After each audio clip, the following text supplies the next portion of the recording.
Welcome to Honest Money, your best guide to financial freedom. I'm Warren Ingram, the author of a few best-selling books, and I'm also an award-winning financial planner, and I've helped thousands of people on their journey to financial freedom.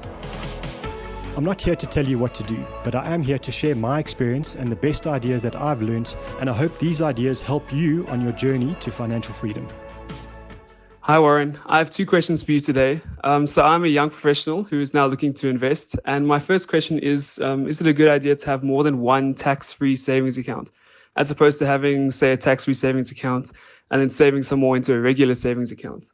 And then secondly, since I'm a contract worker, I don't have a pension fund scheme with my employer. And so I'm looking for ways to save for retirement. What would you suggest is the best vehicle for retirement savings? Am I limited to something like an RA, or will a tax-free savings account do the same job? Thanks.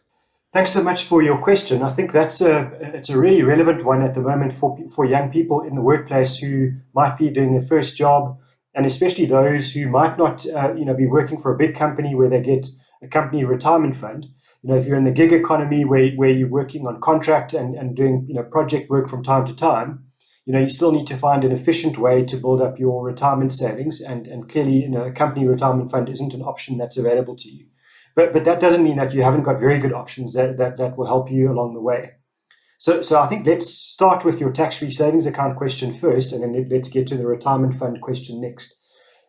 I don't think there's a need to have two tax-free savings accounts. To me, a tax-free savings account, if I had to decide what I'd do with my tax-free savings account, I would be buying a world index feeder fund at the moment. I think that's the right place for a long-term investment. The rand is pretty strong, and I think global markets will deliver good returns for investors over the next 10, 20 years. And that's really the kind of term that you should be aiming for when you start your tax-free savings account. And I don't see the need to have two tax-free savings accounts owning the same investment. And that world index is so diversified that I don't really see the benefit of having the world index plus something else. If you did feel like that, you can often find that you can get two or three different kinds of investments within one tax-free savings account. So that might be an option if you want a bit more variety. But for me, a world index, or maybe the world index with 70 Rand out of every 100 and 30 Rand out of every 100 goes into the emerging market index might help. But other than that, I think one tax-free savings account makes a lot of sense. And you certainly don't need more. And the reason I say that is you have to be very careful of over-contributing to a tax-free savings account. You can only do 3,000 Rand a month or 36,000 Rand a year, up to a maximum of 500,000 in your lifetime. If you over-contribute to a tax-free savings account, you will be penalized 40% of the value of that over-contribution. So if you're allowed to put in 36,000 and you put in 60,000, you're going to lose 40% of that 24,000 Rand extra that you put in, which is a lot of money just to give away. So rather do one tax-free account with one product provider where the record keeping is much easier, and hopefully they will prevent you from over-contributing. So then to follow up with your question around retirement funding, I think the nice thing about being a contract worker or in the gig economy is you can go and open a unit trust RA with a unit trust company or an ETF platform where you can say, well, I'm going to only do one contribution to a retirement fund once a year. Let's say late January or early February before the tax year ends, and you can do a calculation about how much taxable income you've earned. And you can say, well, I need to contribute 50,000 Rand as a lump sum to an RA because that will give me a huge tax benefit. And you don't need to be stuck in a contract where you're obliged to pay an insurance company, let's say 1,000 Rand a month, even when you're not working. And if you decided to stop your contributions for a period of time, you'd be paying massive penalties. So I think the answer is that I like unit trust company RAs. I think that the flexibility of those are very good. The fees are very good. You only pay as you go. In other words, you only pay on the money that you've got invested. You don't pay big upfront commissions and big contracted penalties if you decide not to contribute. And you can always move that retirement annuity from one unit trust company to another without paying any kind of penalties. So for me, I think that's the ideal route for someone in the gig economy. You can decide to do a small monthly debit order and an annual top-up, or you can just decide to do one big top-up a year just before the end of tax year.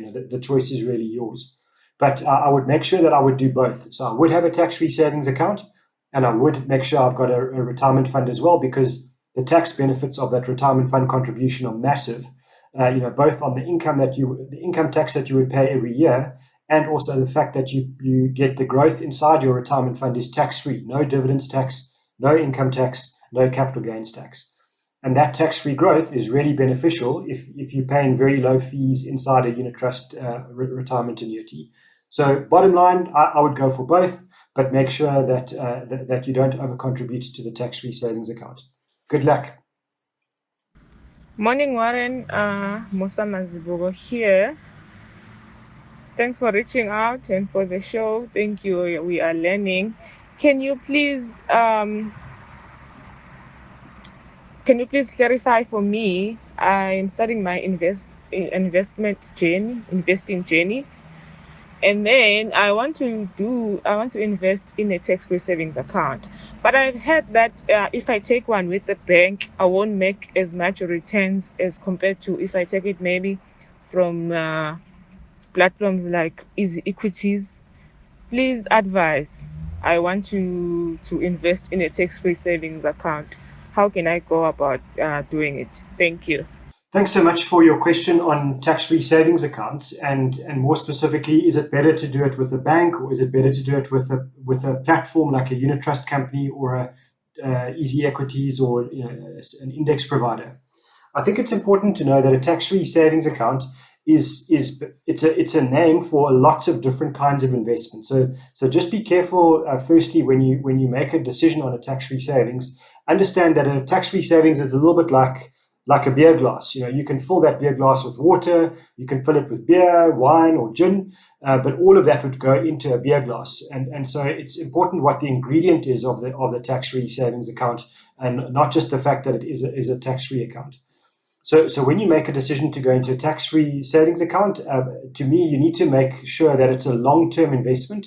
And that means that the bulk of the money, should either 100% or most of it should be invested in shares.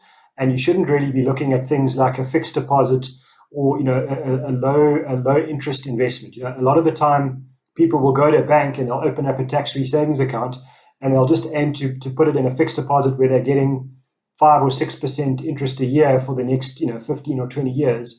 And I think that's a really tragic decision, because tax-free savings accounts, yes, the interest is tax-free, but if you're only ever going to get 5 or 6% a year, you're barely beating inflation with that kind of a return. And if you look at the stock market, you would expect to get somewhere around 12 to 15% a year over a 10 or 20 year period. And so to lose all of that potential growth by only being invested in a fixed deposit or a low interest savings account, to me, is a really bad idea. So I'm not saying that all tax-free accounts at a bank are bad.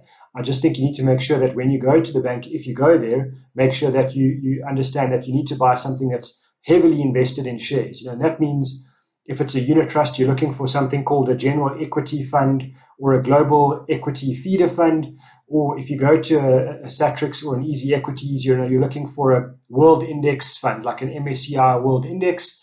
If you go to a normal unit trust company, you're looking for kind of maybe a global equity feeder is the ideal route for a tax-free, if I'm thinking about it on the fly. So I think that's the important decision. And for example, you could go to a unit trust company and say, I want my tax-free to only own a money market unit trust because I want the interest. And I think that's a really bad idea, because, and again, it's very similar to choosing a fixed deposit at a bank. So maybe it's not so important where you go in terms of whether you choose a bank or a unit trust company or a platform. It's much more important that you decide what goes into the tax-free savings account and make sure that that's a very high growth investment. Obviously, that means that you need to be prepared for a bit of risk. In bad times, like in the COVID, you might find that your investment loses value. But if you take a 10 or 15 year view, you should be very happy with the growth that you're going to get. I think the next point is just to make sure that you pay the lowest fees possible. And so, before you sign any tax-free account, ask them what the annual fees are. And I don't think you want to pay anything more than about 1% a year in fees. And that would be, for a general equity unit trust or something like that. I think paying 2 or 3% a year in fees on a tax-free account feels criminal to me, and I really wouldn't do that. So just make sure you focus on what the investment is inside your tax-free. what the fees are, and then, don't be afraid to ask questions from the product providers. They need to explain everything to you, and they need to be transparent on the fees and what's inside the investment. If you make the right choices, I think it's a brilliant thing to do. So I wish you all the best, and please keep those questions coming in. Thank you for listening to Honest Money. If you have any questions, you're welcome to reach out to me on Twitter. My handle is @Warren Ingram. Don't forget to subscribe. We're on Spotify and Apple Podcast. Chat soon.